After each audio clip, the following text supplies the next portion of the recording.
Hi everyone, my name is Victor and I am a Berlin-based documentary DP. I am restarting this YouTube channel because I think it's important for any aspiring filmmakers to see someone's journey as they go through it. So I am by no means at the top of my career. I've finished film school about a year ago now, and I've had some projects before, during, and after that. Still doing my own projects and slowly growing more and more. So I want to show you on this YouTube channel things I've learned from past projects, from future projects that I go through, shoot BTS also as much as I can, and really show you what I learn from each shoot by breaking it down. It's not only documentary that I shoot, I'm also shooting some commercials sometimes, or a short film. So as far as I can, I will break them down and show you the do's and the don'ts, basically.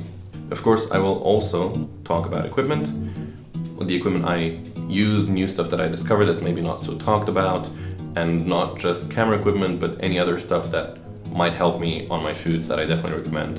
Little tips and tricks that I learn. And I'm also a scuba diver, and I'm looking to start underwater filmmaking, so once that happens, I will also go into that. For today, I want to start out by talking about this here lens. This is the Seven Artisans 25mm f1.8. It's honestly one of my favorite lenses because it is so small, so compact, it's so light, yet it's fully metal build, so it's very sturdy. It comes also with this sun hood, which doubles as a protection, so if you hit it, it's going to protect the lens from any impacts, and then you can easily replace this part. It has a very smooth focus ring and aperture ring. However, if you're into shooting video with this, do know that the focus throw is quite short, so this might be a bit challenging to manually focus at a greater distance.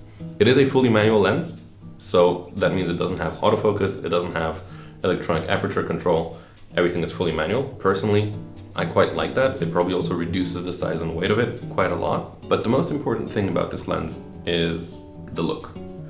So I'm going to put on screen a couple of videos and photos that I've shot with this lens over the last 2 months.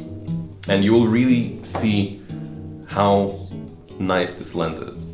It has a very soft, nearly vintage character. It looks so organic, the flares are beautiful, the bokeh is beautiful, and these are much more important for me than all the other specifications that I told you about. I will gladly sacrifice an autofocus motor if the lens has a much more beautiful and interesting characteristic that I can use to get a desired look. Of course, part of the look is also due to the camera. This is something that I'll get into in another video where I talk about the Fujifilm X-E4, but it's just really, really great. And if you're starting out, there's this thing that I like to do sometimes also to get myself to practice with a certain focal length. That is to only use, or if you're starting out, only buy one lens, a prime, not a zoom, and force yourself to use this. Because very often, especially with a 25, I was in this situation a lot. When I was traveling, I found myself to be too far from my subject. In a lot of cases, you can get closer. If you're shooting a portrait of someone, you can get a bit closer, and then you can get more details in. But also a lot, I was shooting landscapes. And so then it really gets you thinking, how do I adjust my frame? How can I move in this space that is around me to fill in any negative spaces, to create a more interesting frame? And it really forces you to dial into your eye this focal length. I've done this when I first started photography with a 50mm. Now I also wanted to do this with a 24, well, in this case a 25, because I found myself using a lot 35 and 50mm as a focal length. So I wanted to experiment a bit, get myself used to shooting on 25 a bit more. So this was just a very quick review about this. It's the Seven Artisans 25mm f1.8. I really love this lens. It looks beautiful. It is very compact, very light, perfect for travel. And honestly, I would recommend this to anyone starting out. All right, thank you very much for watching, and see you soon.